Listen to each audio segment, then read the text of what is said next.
ሰላም እጅጉን የተወደዳችሁና የተከበራችሁ የአሁን ስፖርት አድማጭ ተመልካቾቻችን እንደምን አደራችሁ። በለተሰኞ የጧት ፕሮግራሞቻችንን በሰፊው ይዘን መጥተናል። እንግዲህ ከሀገር ውስጥ እስከ ባህር ማዶ የምንመለከታቸው መረጃዎች አሉ። በሀገር ውስጥ ዋሊያዎቹ ላይቤሪያ እንደደረሱ ተመልክተናል። እንዲሁም ደግሞ ክስ እንዳቀረቡ ነው እየተገለጸም የሚገኘው። የኢትዮጵያ እግር ኳስ ፌዴሬሽን ለፊፋ ቅሬታ ማቅረቡንም መረጃዎች እየተመለከትን እንገኛለን። ባለፈው የግብጽ ጨዋታ ላይ በተከሰቱ ነገሮች ላይ ማለት ነው። ይህ ነገር ምንድነው? በሰፊው በዚህ ፕሮግራም ላይ የምናቀርብላችሁ ይሆናል። ትላንትና የተደረጉ ጨዋታዎችም አሉ። ሚኬል ሜሪኖ ትላንትና እንግዲህ ድንቅ ግብ በማስቆጠር እንግዲህ የጨዋታው ኮከብ ተብሎ መመረጡ እንዲሁም ደግሞ ጥሩ እንቅስቃሴ ማድረጉን በስፔን ብሔራዊ ቡድን ላይ እንመለከታለን። አንዳንድ መረጃዎችንም በአርሰናል ቤት የምናነሳ ሲሆን ቶማስ ቱዌል ስለ ኖኒ ማዱኬ ያነሳቸው ሀሳቦች አሉ። እሱን በስፋት የምንመለከት ነው የሚሆነው። ስለ ቡካዮ ሳካ የጉዳት ሁኔታ እንዲሁም ደግሞ ሌሎች መረጃዎችንም በስፋት የምናጋራችሁ ይሆናል። በአርሰናል ቤት በማንቸስተር ዩናይትድ ቤት እንግዲህ በሰበር መረጃ አንድሬ ኦናና ወደ ቱርክ ለመሄድ መስማማቱን ነው በትላንትናው ዕለት መመልከትም የቻለው። ይህ ተጫዋች በአሁኑ ሰዓት ላይ ከማንቸስተር ዩናይትድ ጋር ሊለያይ ከጫፍ መድረሱን ተመልክተናል። በውሰት ነው እንግዲህ ይህ ተጫዋች የሚያመራው። አንድሬ ኦናና ከፍተኛ ደሞዝ እንደሚከፍለው መረጃዎች እያሳዩም ይገኛሉ። ባርሴሎና በማርከስ ራሽፎርድ እስካሁን ድረስ ደስተኛ መሆናቸውን ምንጮች እያሳዩም ይገኛሉ። ፋብሪዚዮ ሮማኖ ነው ይህንን መረጃ ይዞልን የወጣው። ስለ ሴኔ ላመንስም እንዲሁ ፋብሪዚዮ ሮማኖ እየነገረን ሲሆን ስለ ሊሳንድሮ ማርቲኔዝ አንዳንድ ነገሮችንም እንዲሁ የምናነሳ ይሆናል። በማንቸስተር ዩናይትድ በኩል ማንቸስተር ሲቲ፣ ቼልሲ፣ ሊቨርፑል እንዲሁም ደግሞ ሌሎች ክለቦችን እንመለከታለን። በሊቨርፑል በኩል እንግዲህ ስለ ሁጎ ኤኪቲኬ እንዲሁም ደግሞ ስለ አዲሱ አጥቂ አሌክሳንደር ኢዛክ አንዳንድ ንጽጽሮችን እንዲሁም ደግሞ አንዳንድ ነገሮችን የምናነሳም ይሆናል። በሪያል ማድሪድ በኩል እንግዲህ ኪሊያን ምባፔ ዘንድሮ ሊጉን አርሰናል ያሸንፋል የሚል ተስፋ አለኝ ሲል ሀሳቡን መስጠቱን እየተመለከትን እንገኛለን። ስለ ኢብራሂማ ኮናቴም የምናነሳቸው መረጃዎች አሉ። በተለይም ከኪሊያን ምባፔ ጋር ስላነሱት ነገርም እንዲሁ የምንመለከት ነው የሚሆነው። በፈረንሳይ ብሔራዊ ቡድን ውስጥ ኪሊያን ምባፔ ያነሳቸው ሀሳቦችም አሉ። በስፋት የምንመለከት ነው የሚሆነው። ፒኤስጂ ከተጫዋቹ ጋር መለያየቱንም መረጃዎች እያሳዩን ይገኛሉ። እነዚህንና ሌሎች በርካታ መረጃዎችን ከአሁን ስፖርት ይዘን መጥተናል። ከእናንተ የሚጠበቀው ሰብስክራይብ በማድረግ የቤተሰባችን አባል እንዲሆኑ እንጋብዛችኋለን። ላይክ በማድረግ ደግሞ እንድታበረታቱን ነው የምንጠይቃችሁ። ሁሌም አዳዲስና ትኩስ ስፖርታዊ መረጃዎችን ለማግኘት አሁን ስፖርት ምርጫችሁ ይሁን ነው የምንለው። እኛ ቀጥታ ወደ ፕሮግራሞቻችን አለፍን። የዛሬው ፕሮግራማችንን የምንጀምረው በሀገር ውስጥ መረጃዎቻችን ነው። ዋሊያዎቹ ላይቤሪያ መድረሳቸውን እንመልከት። የኢትዮጵያ ብሔራዊ ቡድን ከሴራሊዮን ጋር ላለበት የዓለም ዋንጫ ማጣሪያ ጨዋታ ላይ ምሽት ላይቤሪያ ትላንትና መድረሱም ተገልጿል። ብሔራዊ ቡድኑ ከሌሊቱ 9 ሰዓት ከካይሮ በመነሳት ጠዋት 2 ሰዓት አዲስ አበባ ትራንዚት አድርጎ ከረፋዱ 5 ሰዓት በመነሳት ትላንትና ምሽት 1 ሰዓት ላይቤሪያ መግባቱ መረጃዎችም ያሳዩናል። የኢትዮጵያ ብሔራዊ ቡድን በላይቤሪያ ሲቪው ሆቴል ማረፊያቸውንም አድርጓል። የሴራሊዮን ብሔራዊ ቡድን በሀገሩ የፊፋን ጥራት ማሟላት ያልቻለ ስቴዲየም የሌለው መሆኑን ተከትሎ ጨዋታውን ላይቤሪያ ላይ ለማድረግ መስማማታቸውን ተከትሎ ነው እንግዲህ ወደዛ ማቅናትም የቻሉት። የኢትዮጵያ እንዲሁም ደግሞ የሴራሊዮን የዓለም ዋንጫ ማጣሪያ የምድብ 8ኛ ጨዋታ ማክሰኞ ጳጉሜ 4 ከቀኑ 10 ሰዓት በሞሮቪያ ሳሙኤል ዶ ስቴዲየም የሚደረግም ነው የሚሆነው። የኢትዮጵያ ብሔራዊ ቡድን እንግዲህ በአሁኑ ሰዓት ላይ የማለፍ እድሏ እንግዲህ እጅግ በጣም እየጠበበ ወደ 0% እየደረሰ እንደሆነም ይታወቃል።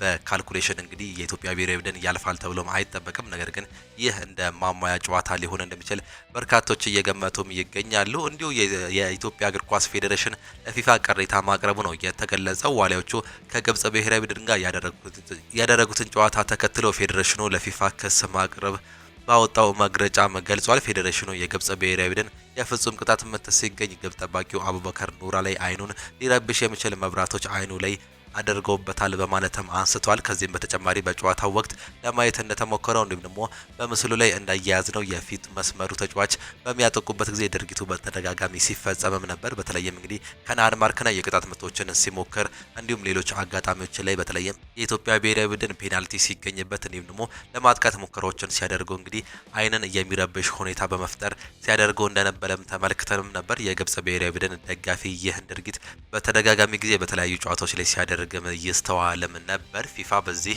ቁጥጥር ህገ ደንቡ መሰረት ተንቀሳቃሽ መብራቶች ላሰር ፖይንትስ የሚባሉትን ማለት ነው ወደ ስቴዲየሙ ይዞ መግባት ይከለክላል። ነገር ግን ይህን ነገር ይዘው ሲገቡም ተመልክተንም ነበር። በተጨማሪም የኢትዮጵያ ብሔራዊ ቡድን መዝሙር ሲዘመር ተገቢ ያልሆነ ድርጊት እንዲሁም ደግሞ ክብር የሚነካ ተግባር መፈጸሙን በግልጽ ፌዴሬሽኑ ለፊፋ ቅሬታውን ማቅረቡ ነው የተገለጸው።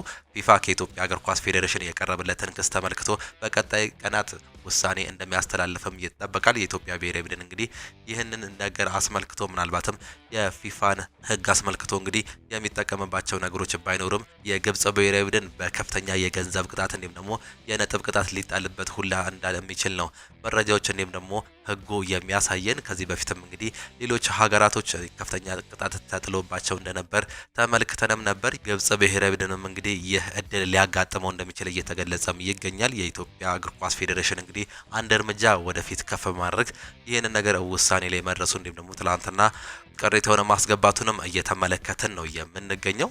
ትላንትና በአውሮፓ የተደረጉ የዓለም ዋንጫ ማጣሪያ ጨዋታዎችም ነበሩ። በርካታ ተጠባቂ ጨዋታዎች ነበሩ።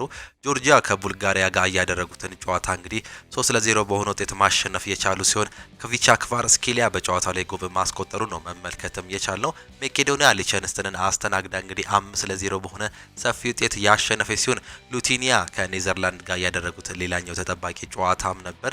ኔዘርላንድ 3-2 በሆነ ውጤት ነው ማሸነፍ የቻለችው። ያለፈውን ጨዋታ እንግዲህ አንዳቻ በሆነ ውጤት ማጠናቀቋንም ተመልክተንም ነበር። ሜምፊስ ዴፓይ 2 ጎሎችን ያስቆጠረ ሲሆን የጁሊያን ቲምበር ወንድም የሆነው ሌላኛው ቲምበር በ33ኛው ደቂቃ ላይ እንዲሁ ጎል ማስቆጠር መቻሉን ነው መመልከትም የቻሉ። የፍጹም የጨዋታ የበላይነትም ነበራቸው። 11 ሙከራዎችን አድርገው 7ቱ ኦን ታርጌት እንደነበር ነው መመልከትም የቻለው። ሉቲኒያ እንግዲህ 3 ሙከራዎችን ሞክራ 3ቱም ኦን ታርጌት ነበሩ። ከ3 እንግዲህ 2ቱን ወደ ጎልነት በመቀየር ነው እንግዲህ ጥሩ ተፎካካሪ ሆና ማምሸትም የቻለችው። ሜምፊስ ዴፓይ አዲስ ሪከርድ ማስመዝገቡንም ተመልክተናል። ኔዘርላንድ ከሉቲኒያ ጋር ያደረገችውን የዓለም ዋንጫ ማጣሪያ የምድብ ጨዋታ 3-2 በሆነ ባሸነፈችበት ጨዋታ እንግዲህ የብርቱካናሞችን የማሸነፊያ ግቦች ያስቆጠረው ሜምፊስ ዴፓይ 2 ጎሎችን እንዲሁም ደግሞ ኩዊንተን ቲምበር ከመረብ ማሳረፍ መቻላቸውን ነግረናቸዋል። ሜምፊስ ዴፓይ ለኔዘርላንድ ብሔራዊ ቡድን እንግዲህ 52ኛ ጎሉን ማስቆጠርም ችሏል። ይህንንም ተከትለው ሜምፊስ ዴፓይ የኔዘርላንድ ብሔራዊ ቡድን የምንጊዜም ከፍተኛ ጎል አስቆጣሪ መሆንም ችሏል። ሜምፊስ ዴፓይ የብሔራዊ ቡድኑ ከፍተኛ ግብ አስቆጣሪነትን ከሮበርት ቫን ፔርሲ በ2 ግቦችን በመብለጥ የራሱ ማድረግ መቻሉንም ነው እየተመለከትን የምንገኘው። ከዚህ በፊት እንግዲህ ታሪክ መጋራቱን ተመልክተንም ነበር። በትላንትናው ጨዋታ ላይ ግን በማስቆጠር እንዲሁም ደግሞ የራሱንም ታሪክ በማሻሻል እንግዲህ ኔዘርላንድ ወይም ደግሞ የሆላንድ ብሔራዊ ቡድን ከፍተኛ ጎል አግቢ መሆንም ችሏል።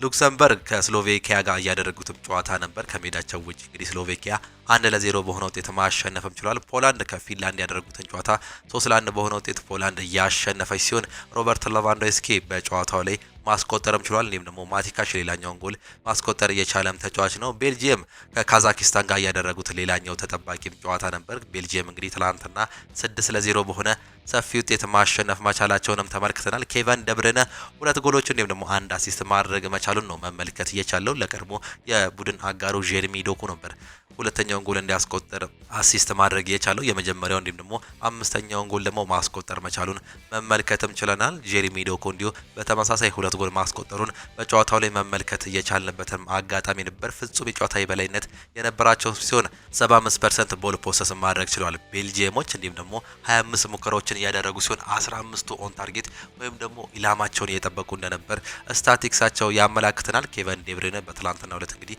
የጨዋታው ኮከብ ሆኖ ማምሸቱንም መመልከትም ችለናል። ጀርመን ከኖርዘርን አይርላንድ ጋር ያደረጉት ተጠባቂም ጨዋታ ነበር። 3-1 በሆነ ውጤት ጀርመን ያሸነፈች ሲሆን ሰርጂ ናብሪ፣ አሚሪ እንዲሁም ደግሞ ፍሎሪያን ቪርትስ ናቸው ጎሎችን ማስቆጠር የቻሉት። ፍሎሪያን ቪርትስ እጅግ በጣም ድንቅ የቅጣት ምት ጎል ማስቆጠሩንም ተመልክተናል። ፍጹም የጨዋታ የበላይነት ነበራቸው ማለት ይቻላል። ብቸኛዋን ጎል አይዛክ ፕራይስ ነበር ጎሏን ማስቆጠር የቻለው ለኖርዘርን አይስላንድ። 80% ቦል ፖሰስ ማድረግ የቻሉ ሲሆን ጀርመኖች 9 ሙከራዎች አድርገው 6ቱ ኦን ታርጌት እንደነበሩ በጨዋታው ላይ የተመለከትነውም ጉዳይ ነው። ሌላኛውን ጨዋታ ስንመለከት እንግዲህ ቱርክ ከስፔን ጋር ያደረጉት ጨዋታ ነበር። ስፔን ከሜዳቸው ውጭ እንግዲህ ቱርክን 6-0 በሆነ ውጤት ማሸነፍም ችሏል። ሚኬል ሜሪኖ በጨዋታው ላይ እንግዲህ ሃትሪክ መስራቱንም ተመልክተናል። ፔድሪ እንዲሁም ደግሞ ፌራን ቶሬዝ ናቸው ሌሎቹን ጎሎች ማስቆጠርም የቻሉት። ፔድሪ 2 ጎሎችን እንዲሁም ደግሞ ፌራን ቶሬዝ 1 ጎል ማስቆጠርም ችሏል። ላሚን ያማል እንደተለመደው እንግዲህ ሁለት ጎሎች ላይ አስተዋጽኦ ማድረግም ችሏል። አራተኛው እንዲሁም ደግሞ ሶስተኛው ጎል ላይ አስተዋጽኦ ማድረግ መቻሉን ነው መመልከትም የቻለው። ኦያርዛባል አጥቂው እንዲሁ 3 አሲስቶችን ማድረግ የቻለም ተጫዋች መሆኑንም ተመልክተናል። ፍጹም የጨዋታ የበላይነት የነበራቸው ሲሆን 16 ሙከራዎችን ሞክረው እንግዲህ 12ቱ ኦን ታርጌቶች ነበሩ። 6ቱን ወደ ጎልነት መቀየራቸውን በስፔን በኩል እየተመለከትን እንገኛለን። በአሁኑም ሰዓት ላይ እንግዲህ ስፔን አሁንም ጥሩ ተፎካካሪ ሆና እንደምትቀጥል የሚያሳይበት ተደጋጋሚ ውጤቶችን እየተመለከትን ነው የምንገኘው። ዛሬም ተጠባቂ ጨዋታዎች አሉ። በአውሮፓ እንግዲህ የዓለም ዋንጫ ማጣሪያ እስራኤል ከጣሊያን ጋር የሚያደርጉት ጨዋታ ላም ይጠበቃል። ግሪክ ከዴንማርክ፣ ጂብራልተር ከፌራንስ አይስላንድ የሚያደርጉት ጨዋታ ሲጠበቅ፣ ቤላሩስ ከስኮትላንድ፣ ስዊዘርላንድ ከስሎቬኒያ፣ ኮሶቮ ከስዊድን እንዲሁም ክሮሺያ ከሞንቴኔግሮ የሚያደርጉት ጨዋታም የሚጠበቅ ጨዋታ ነው። በእነዚህ ጨዋታዎች ራሳቸውን እንድታዝናኑ ነው የምንጋብዛቸው የተወደዳችሁና የተከበራችሁ አድማጮቻችን።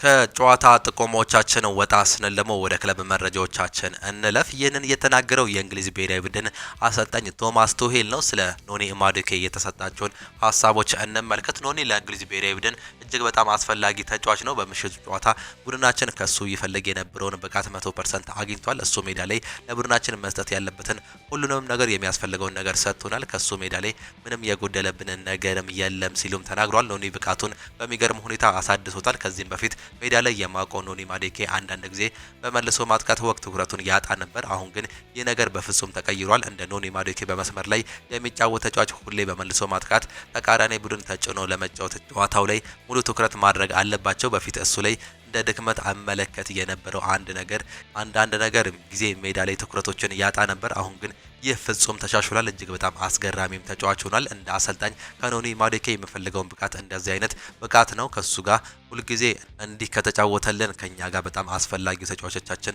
ሊሆን ይችላል ሲሉ ሀሳባቸውንም ሰጥተዋል። በጨዋታው ላይ ጥሩ እንቅስቃሴ ማድረግም ችሏል። ጥሩ የቡካዮ ሳካ ተተኪም ለእንግሊዝ ብሔራዊ ቡድን እንዲሁም ደግሞ ለአርሰናል መሆን እየቻለው ኖኒ ማዱኬ ባለፈው ጨዋታ ላይ እንግዲህ ተሰልፈው ተጫዋቾች እጅግ በጣም ጥሩ እንቅስቃሴ ማድረግም ችሏል። ለእንግሊዝ ብሔራዊ ቡድን የማጥቃት ኃይልንም ከፍ ማድረጉን ነው መመልከትም የቻለው። የተጫዋች እንግዲህ ለእንግሊዝ ብሔራዊ ቡድን አሁንም ጥቅም ላይ የዋለም ተጫዋች ነው።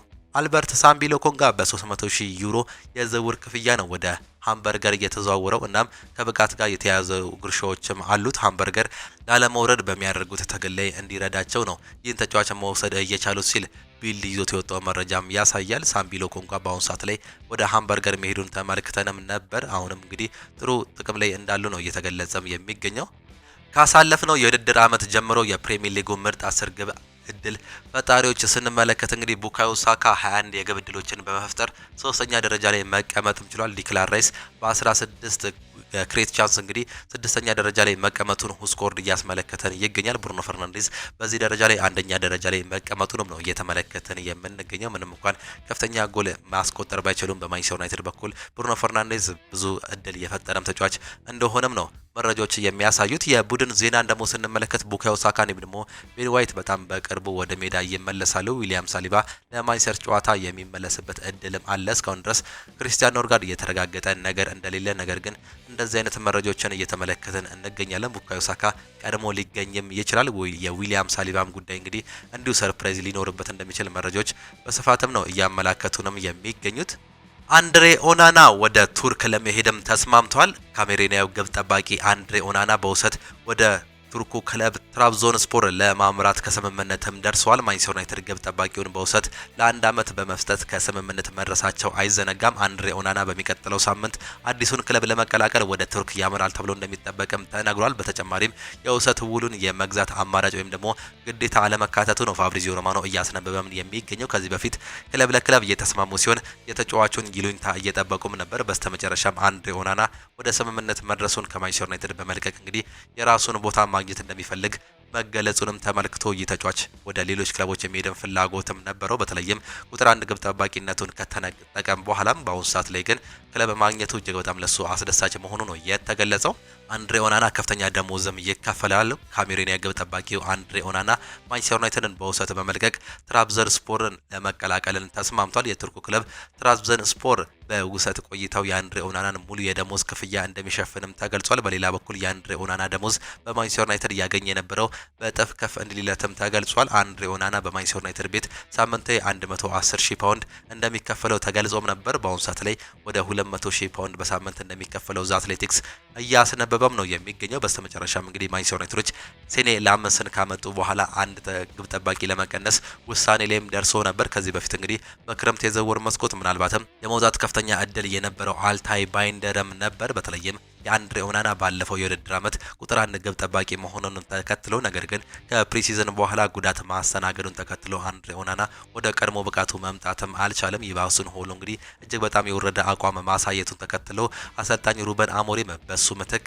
አልታይ ባይንደርን በቁጥር 1 ግብ ጠባቂነት መጠቀምም ጀመሩ። ይህም እሱን ያስከፋው እንደነበር ነው መረጃዎች ከዚህ በፊት መመልከትም የቻለው። ከዛም በኋላ በተለይ በስተመጨረሻ ማንቸስተር ዩናይትድ ከሪያል አንትወርፕ ሴኔ ላመንስን ማስፈረሙን ተከትሎ 4 ግብ ጠባቂዎችን በአንድ ክለብ ውስጥ መያዝ ፍላጎት ባለመኖሩ ምክንያት ከሁለት አንዱ የመሸጥ ፍላጎትም ነበር። በተለይም አንድሬ ኦናናን የመልቀቅ በዚህም ተሳክቶላቸው በስተመጨረሻም በውሰት መልቀቃቸውን እየተመለከትንም እንገኛለን።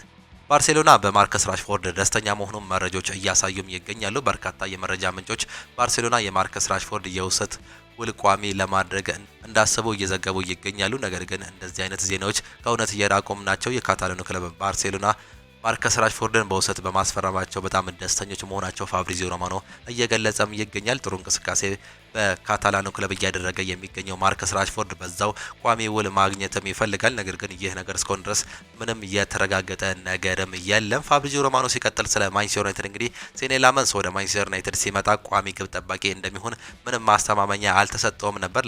ለመፎካከር ዝግጁም ነበር የመጣው። ነገር ግን የኦናና መልቀቅ ለቤልጂየማዊ ግብ ጠባቂ መልካም ዜና ሆኖ ተገኝቶለታል ሲልም ገልጿል። የአልታይ ባይንደር በሴት ፒስ ኳሶች ላይ እንግዲህ እጅግ በጣም ደካማ መሆን ምናልባትም ለዚህ ግብ ጠባቂ በአሁኑ ሰዓት ላይ ቁጥር 1 ግብ ጠባቂ እንዲያደርገው እድልም ሊሰጠው እንደሚችል መረጃዎችንም በስፋትም አጋርቶናል።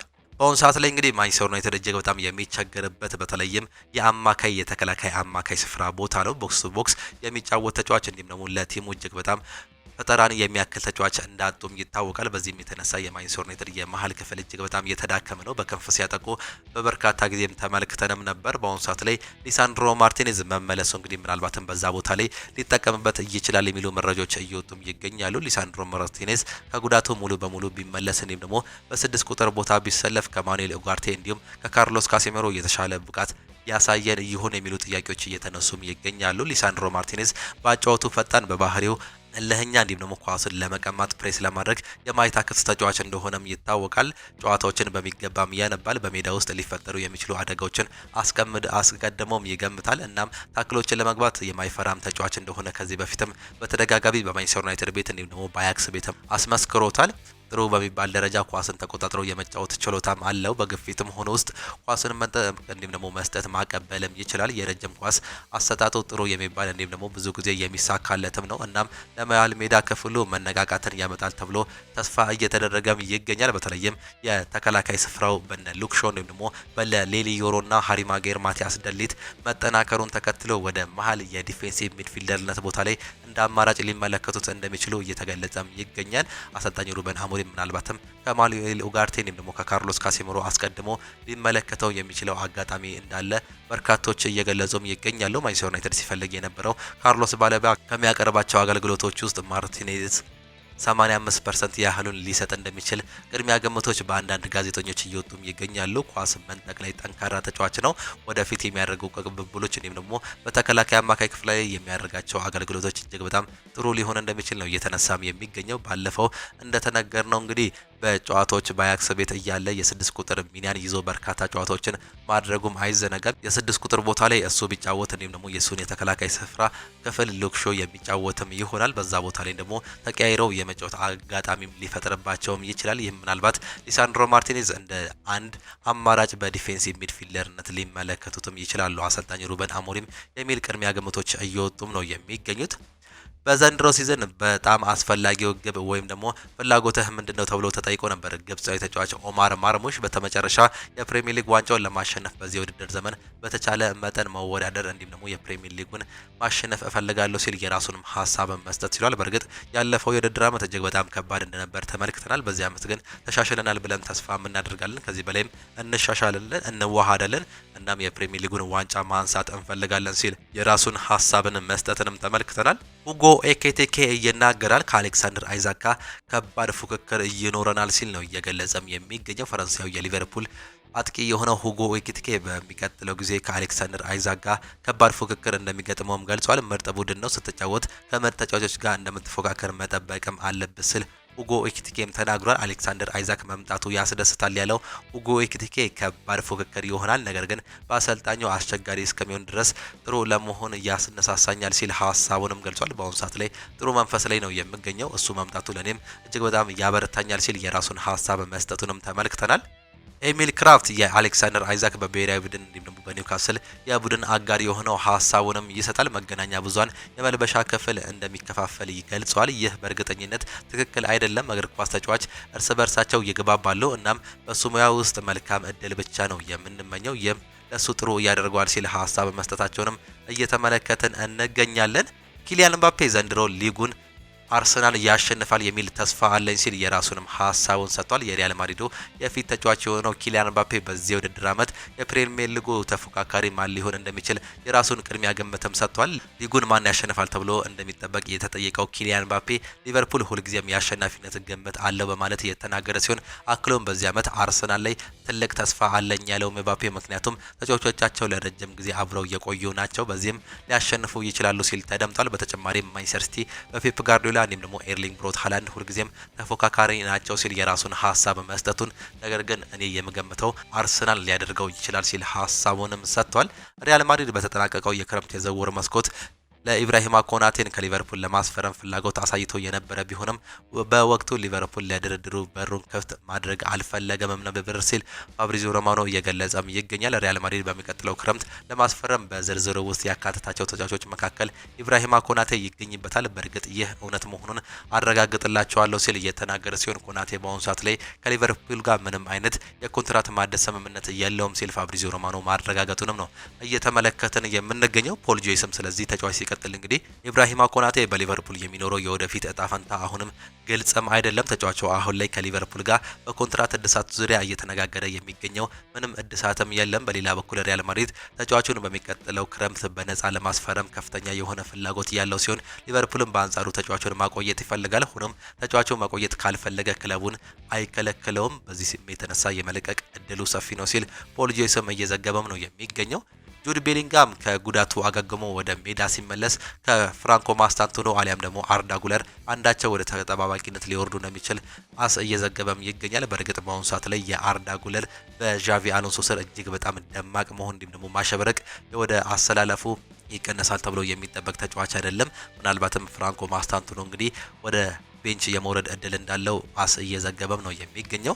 ከባለፈው የውድድር ዓመት ጀምሮ ብዙ ነገሮችን እየተማረን ይመስለኛል። እርግጥ ነው የተወሰነ ጊዜ ሊወስድ ይሆናል እንጂ ግን ማንነታችን የምናሳይበት ጊዜ ቅርብ ነው ሲል ኪሊያን ምባፔም ይናገራል። ስለ ዣቪ አሎንሶ ምን ትላለህ ተብሎም ተጠይቆ ነበር። ሲመለስም እንግዲህ ከበፊትም እሱን በተመለከተ ያለኝ ስሜት በጣም ጥሩ ነበር። ስኬታማ መሆን የሚፈልግ ሰው መሆኑን በሱ ላይ ትመለከታለህ። ከዚህ በተጨማሪ እሱ ክለቡ ውስጥ ተጫውቶ ያለፈም ተጫዋች ነው። ክለቡን በደንብ ጠንቅቆም ያውቋል። እኛ አሁን ላይ የሚነግረን እያንዳንዱን ነገር ሜዳ ላይ ተግባራዊ ለማድረግ ዝግጁ ጁምነን እየሞከርን እንገኛለን። በአጠቃላይ ዣቪ ለኛ ይዞልን የመጣው የጨዋታ እቅድ ለመረዳት እየሞከርን ነው ሲል ሀሳቡንም ተናግሯል። ጠያቂ እንግዲህ በሪያል ማድሪድ ቤት ውስጥ ምርጥ ዘፋኝ ማን ነው ተብሎም ተጠይቆ አስገራሚ መልስም ተናግሯል። በቡድናችን ውስጥ ቪኒሲየስ ጁኒየር ምርጡ ዘፋኝ ነው፣ እኔም አልፎ አልፎ መዘመር ወዳለሁ ሲል ሀሳቡንም ገልጿል። ምባፔ ሪያል ማድሪድ እንድትመጣ ተጠይቆ ነበር ተብሎ ተጠይቆም ነበር። እንግዲህ ስለ ኢብራሂማ ኮናቴም ሲጠይቅ እሱ ሁልጊዜም በሁለት ሰዓት ልዩነት ይደውልኛል እናም ያናግረኛል ሲልም ተናግሯል። ላሚን ያማል ባሎንዶርን ያሸንፋል ተብለህ ታስባለህ ተብሎ ለተጠየቀው ጥያቄ እሱ የባርሴሎና ተጫዋች ነው፣ ስለዚህ በሱ ጉዳይ ላይ ምንም ማለት አልችልም። ነገር ግን ባሎንዶርን በተመለከተ ዴምቤሌ ከጀምሩ እንደሚገባው ተናግሬያለሁ፣ ድጋፌንም ለሱ እሰጣለሁ። በተረፈ አሽራፍ ሀኪሚ እዚህም ደረጃ ላይ ተርታ እንደሚደረግም ተስፋም አድርጋለሁ ሲል የራሱን ሀሳብ መስጠቱንም ተመለከትን። ፒኤስጂ ከተጫዋቾች ጋርም ተለያይቷል። የፈረንሳዩ ክለብ ፒኤስጂ ከክለቡ የረጅም ጊዜ የተከላካይ ስፍራ ተጫዋች የሆነው ኪምቤፔ ጋር መለያየቱ ነው የተገለጸው። ፐርሰናል ኪምቤፔ ፒኤስጂን ከ22 ዓመታት በኋላ በመልቀቅ በቋሚነት የካታሎን ክለብ መቀላቀሉም ተገልጿል። ኪምቤፔ በፒኤስጂ ቤት እንግዲህ 241 ጨዋታዎችን ማድረግ የቻለ ሲሆን 9 የፈረንሳይ ሊግ 1፣ 1 የሻምፒዮንስ ሊግ፣ 8 የኮፓ ዴ ፍራንስ እንዲሁም ደግሞ 5 የኮፓ ዴ ላ ሊግ ማሸነፍ የቻለም ተጫዋች ነው። የ30 ዓመቱ ኪምቤፔ ፒኤስጂን በስምምነት መቀላቀሉም ነው የተገለጸው። የመልቀቁ ነው የተገለጸው። ኒውካስል ዩናይትድ ገንዘቡን በትኗል ብሏል። እንግዲህ የባየር ሙኒኩ ፕሬዚዳንት ኤሊ ሁነስ ኒውካስል ዩናይትድ ለስቱትጋርቱ አጥቂ ኒክ ወልትማደ የከፈለው 90 ሚሊዮን ዩሮ እንደማይገባው ነው የገለጸው። ኃላፊው ሲናገሩም እንግዲህ ኒውካስል ዩናይትድ እያደረገ የሚገኘው ነገር ከእግር ኳስ ጋር ምንም ግንኙነት የሌለው ነው በማለትም ሀሳባቸውን ሰጥተዋል። ኒክ ወልትማደ 90 ሚሊዮን ዩሮ አይገባውም ያሉ ሲሆን ኒውካስል እሱን ያስፈረመው በሳውዲ አረቢያ ገንዘብ ምክንያት ነው በማለትም ሀሳባቸውንም ሰጥተዋል። እኛ ለተጫዋቹ 55 ሚሊዮን ዩሮ አቀርበን ነበር፣ ስቱትጋርት ደግሞ 75 ሚሊዮን ዩሮ ጠየቀን፣ በስተመጨረሻም ኒውካስል ዩናይትድ በ90 ሚሊዮን ዩሮ ገዝቶታል ሲሉ ሀሳባቸውንም ሰጥተዋል። ይህ ተጫዋች ግን የሚገባው ተጫዋች እንዳልሆነ ላረጋግጥላችሁ እፈልጋለሁ ሲል የራሳቸውን ሀሳብ መስጠታቸውንም ነው የተመለከት ነው። እጅጉን የተወደዳችሁና የተከበራችሁ የአሁኑ ስፖርት አድማጭ ተመልካቾቻችን ለዛሬ የነበረን ስፖርታዊ መረጃዎቻችን ይህንን እየመስሉ ነበረ። ፕሮግራሞቻችንን እንዴት አያችኋቸው? ሀሳብ አስተያየታችሁን ኮመንት ቦክስ ላይ ልታጋሩን ትችላላችሁ። በዓል እንደመድረሱ መጠን ደግሞ አንዳንድ ሽልማቶችን በአዲስ ዓመት ይዘን የምንቀርብ ነው የሚሆነው። ይህ ቃላችን ይሆናል። እናንተም ሀሳብ አስተያየታችሁን ኮመንት ቦክስ ላይ ብታጋሩን ደስ ይለናል። በተለይም እንግዲህ ይህ ይጨመር ይህ ይቀነስ የምትሉትን በአዲሱ ዓመት ልታጋሩንም ትችላላችሁ። በአዲስ ዓመት እንግዲህ በአዲስ ኮንተንት አብረን የምንመጣ ነው የሚሆነው። እስከዛው ድረስ ግን ቻው ቻው፣ መልካም ጊዜ፣ መልካም ውሎ ይሁንላችሁ። በከሳት ፕሮግራሞቻችን ዳግም እንገናኛለን።